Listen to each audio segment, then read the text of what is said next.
ওয়া মা আনফাকতুম মিন শাইইন ফাহুয়া ইউখালিফুহু। অর্থ, তোমরা যা কিছু ব্যয় করো আল্লাহ তা পূর্ণ করে দেবেন। সূরা সাবা আয়াত ৩-৯। একবার প্রিয় নবী মুহাম্মদ সাল্লাল্লাহু আলাইহি সাল্লামের কাছে এই আয়াত নাজিল হওয়ার পর সাহাবীগণ গভীরভাবে অনুপ্রাণিত হন। তাদের মধ্যে আবু তালহা রাদিয়াল্লাহু আনহু ছিলেন একজন ধনী ও দানশীল ব্যক্তি।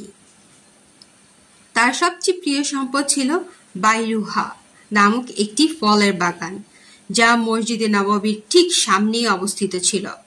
তিনি সেখানে বিশুদ্ধ পানি পান করতেন এবং মুমিনদের পান করাতেন। এই আয়াত শুনে আবু তালহা রাদিয়াল্লাহু আনহু সঙ্গে সঙ্গে নবীজি সাল্লাল্লাহু আলাইহি সাল্লামের কাছে এসে বললেন, হে আল্লাহর রাসূল, আল্লাহ বলেছেন তোমরা যা কিছু ব্যয় করো আল্লাহ তা পূর্ণ করে দেবেন। তাই আমি আমার সবচেয়ে প্রিয় সম্পদ বাইরুহা বাগানটি আল্লাহর রাহে দান করলাম। নবীজি সাল্লাল্লাহু আলাইহি সাল্লাম অত্যন্ত খুশি হয়ে বললেন, বাহ, এটা তো খুবই লাভজনক সম্পদ, তুমি এটা আত্মীয় স্বজনদের মধ্যে বিতরণ করে দাও। আবু তালহা রাদিয়াল্লাহু আনহু তার এই প্রিয় বাগানটি আত্মীয়দের মধ্যে বন্টন করে দিলেন। তার এই নিঃস্বার্থ দান আজও ইসলামের ইতিহাসে এক অনন্য উদাহরণ হয়ে আছে।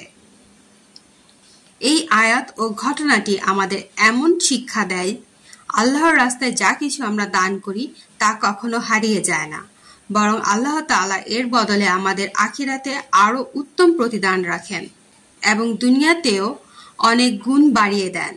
যারা আল্লাহর সন্তুষ্টির জন্য দান করে তারা কখনো ক্ষতিগ্রস্ত হয় না, বরং তাদের দান তাদের জন্য কল্যাণ, বরকত এবং জান্নাতের পথ সুগম করে।